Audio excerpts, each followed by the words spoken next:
নমস্কার বন্ধুরা, আজকে আমি যে গল্পটি নিয়ে তোমাদের সাথে আলোচনা করতে চলেছি তার নাম কূটনীতি। আকবরের একমাত্র পুত্র সেলিম ছিল যেমন ডানপিটে তেমন দুরন্ত। একজন মন্ত্রীর পুত্রের সাথে সেলিমের বন্ধুত্ব হলো। দুজন কেউ কাউকে ছাড়া চলতে পারত না, একেবারে মানিক জোড়। কিন্তু ওদের গভীর বন্ধুত্ব বাদশাহ পছন্দ করতেন না, আবার কাউকে নিষেধ করাও তার পক্ষে সম্ভব ছিল না। একদিন তিনি বীরবলকে ডেকে বললেন, বীরবল, সেলিমের সঙ্গে মন্ত্রীপুত্রের এত ভাব আমার ভালো লাগছে না, তুমি ওদেরকে যে কোনো প্রকারে আলাদা করে দাও।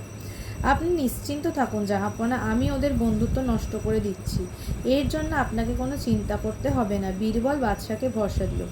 সেলিম ও মন্ত্রীপুত্র একদিন গল্প করছিলেন। বীরবল গিয়ে সেলিমের কানের কাছে মুখ নিয়ে শুধু ফিসফিস করে শেষে বলল, যে কথা বললাম কাউকে যেন তা বলো না। বীরবল চলে যেতেই মন্ত্রীপুত্র সেলিমকে জিজ্ঞাসা করলেন, উনি কি বলে গেলেন? আবার যাওয়ার সময় বলে গেলেন আমাকে না বলতে।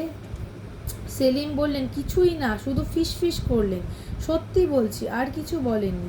মন্ত্রীপুত্র সে কথা বিশ্বাস করলেন না, জরুরি কাজ আছে বলে উঠে চলে গেলেন।